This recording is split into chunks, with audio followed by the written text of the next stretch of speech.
5 and 6 students, I might be pulling an April Fool's Day prank.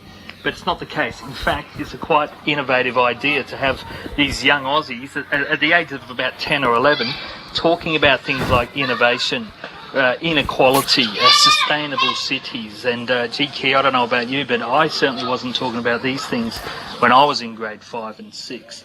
It's a terrific concept. Hamish Curry, is from Asia Education Foundation and can tell me a little bit more about it. You're very excited, I can tell that from the start. Yeah, absolutely. It's going to be a great day here. We've got so many kids coming from around the region and around Cairns to come and learn about how do we design sustainable community services for the future and being able to take them through a process of change and ideas and looking at how we bring cultures together to help people in the most need. And what are you expecting to hear? I reckon people will be listening going, well, like I said, I didn't know much about these sort of things at grade 5 or 6. Sure, it's a different time now and these are clever children, but what sort of things do you think you'll hear and get out of this today? Well, obviously, some of the drivers for this program is through the Sustainable Development Goals, which have been set as targets for 2030. So there's actually a lot of detail already that helps us understand exactly what does that look like for people around the world and how can we design things to make it even better. And so the opportunity to have young people share their ideas on it could be services for the elderly, services for people who have a disability, services for people that need help in another language, and something I've already encountered even this morning around Cairns, the opportunity to use technology to change the way people can be supported is just some of the things that kids might come up with. And I think probably the most exciting part of today is, in fact, what children might develop actually will stun most adults. Right. They think in ways that really excite and really change the way we see the future.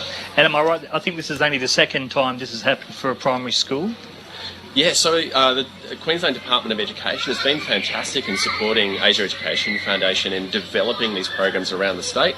And so to come up here to Cairns, previously we were in Corinda, and so this is only the second Global Goals primary forum that we've delivered in Australia. And what came out of the first one? I wonder if you were there, and what were some of the things that might have even caught you off guard? Well, I think some of the most surprising things were how students looked at their local area but tried to think about how it's more inclusive.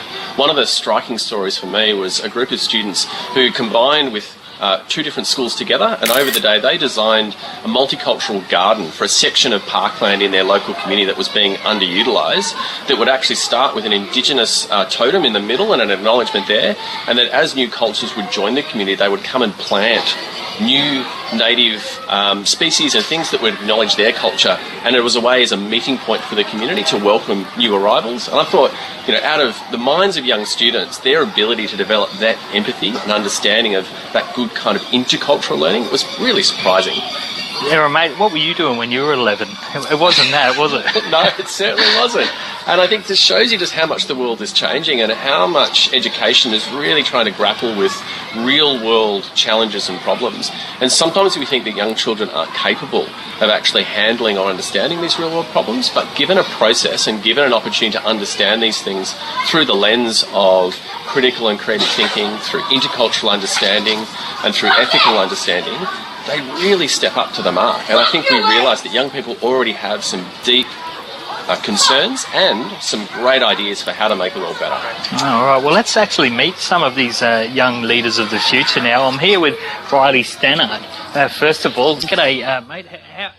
What year are you in? Grade 6. Grade 6. And what are you expecting to be talking about here today? I'm expecting just to be like not just sitting around designing things, but like thinking about it too, and then like kind of speaking about what we've designed and how it could help the future.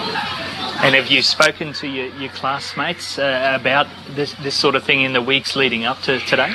Yeah, we have. We've had a few preparation classes during lunch times and during class times, and we've basically just learned how to collaborate with the other children to design together and create things together, even if we are in different like parts. Yeah. We can still collaborate together to make things better. Wow! And have you got any particular thing in mind that you're desperate to talk about today? I like to do the goal number 11 or 9, which 11 is sustainable cities, where basically it's like everything together, like all the goals that we're focusing on all together to just create more sustainable cities and cities that would like basically help the future in ways that just one person couldn't. Right. Well, good luck with it today, Riley. I'm sure you'll be great. Okay. Now, I'm also here with Louise Christie, who's also very excited. What you be talking about today, Louise? I think that we'll be talking about the global goals that the UN has created as goals for 2030 and how the blueprints of a sustainable future. Is this the sort of thing that either of you perhaps have gone home and you talk to your parents about? Yeah, I've talked to my mum and dad about it.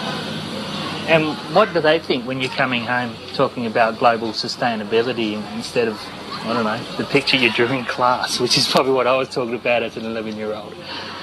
I think they're pretty surprised that, like, as 11-year-olds, we can actually understand, like, the problems and not just ignore them and let other people deal with them. And you get to talk to, I think there's 8 or 9 other schools here today, students you wouldn't have met before. Are you looking forward to that?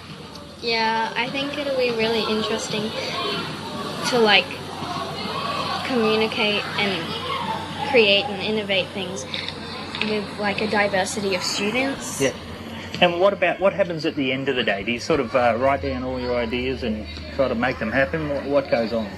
I think we're going to, like, create solutions to different, like, to some of the goals, like, and do brainstorming and group work. Well, good luck with it, Louise. I'm sure we'll see you as one of our future leaders. Good luck to you both. They're amazing, aren't they? And I'll say good day to Adam Hooper from the Edge Hill State School. These kids are terrific, aren't they? Yes, Phil. Students who've been working on, collaboration and coming up with ideas focused around sustainability for a while through the different things that the school already does, but just looking at global citizenship and how they can envisage themselves as being able to affect things on a world scale. That's what today's all about, so we're excited. And they're creative kids, aren't they? We're hearing a little bit of it today, but you must hear this daily about these ideas they have. Yes, and it's interesting too. This has been a good way for them to sort of see that they can apply those creative ideas in other areas. So they're very aware of issues around things like health and the environment. But talking about, as Riley mentioned before, sustainable cities, what that means on a bigger scale, that's new for them.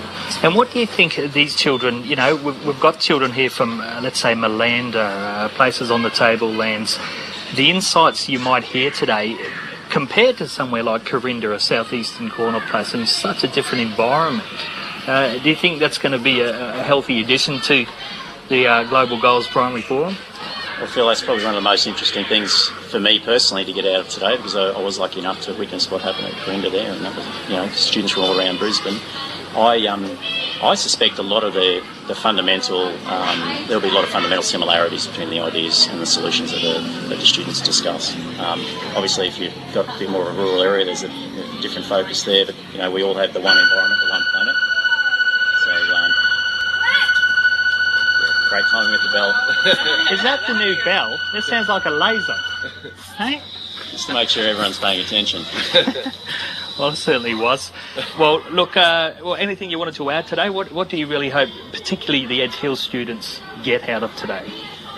I really hope they cement in their minds that idea that they can contribute on a large scale, and they need to be thinking globally. But really, I'm just excited. I've worked with a lot of the teachers that are going to be here today, before and in the schools that are participating, and I just really want to see that interaction between all the different schools and the kids, and they do get a chance later on today to actually mix up their teams. So that's going to be a highlight for me. All right. Well, good luck and well done in your part getting it here in the first place. It's all part of the school's vision, but yes, I'm happy to be involved. It's exciting. Oh, that's great, Adam Hooper there. And just finally, Hamish, before I let you run, I just wondered, how much do the teachers get out of this sort of thing as well as the students? Because they're going to be there soaking up these ideas as well. Yeah, so they're really performing the role of coaches during the day, just helping support the students as they try to wrestle with these complex ideas and try to look at how they can organise and manage and collaborate. So teachers perform quite a crucial role in sort of just being that facilitator on the side, just helping support students who are trying to progress their ideas. So teachers usually leave the day with seeing their students really step up to the mark. Yeah. And then that opportunity to go, right, how do we start to integrate this back into the day-to-day learning that happens in school? Because these are all really big issues that are relevant to everyone. Well, Hamish Curry, thanks so much for spending a quick minute with me, and good luck. I'll let you get in there. Thanks, Phil. Looking forward to it. There you go, Kia. It's a big deal, and gee, if nothing else, it sounds like you're creating the leaders of the future here at Ayers Hill State School today. That's right. If we end up actually fixing some of the world's problems, maybe some of them will be responsible for it. Phil, thanks so much. We'll catch you back here after the 9 news for the Daily Double. Thanks, mate. Will do. That's Phil Staley there on the scene at Ayers Hill State School. First of the global forums happening in Cairns. 50-plus students from around far north Queensland schools, including across the Tablelands, as you heard there. 7 minutes away from 9. It is the 1st of April, so not just April Fool's Day, but it's also April Pools Day. That's up next.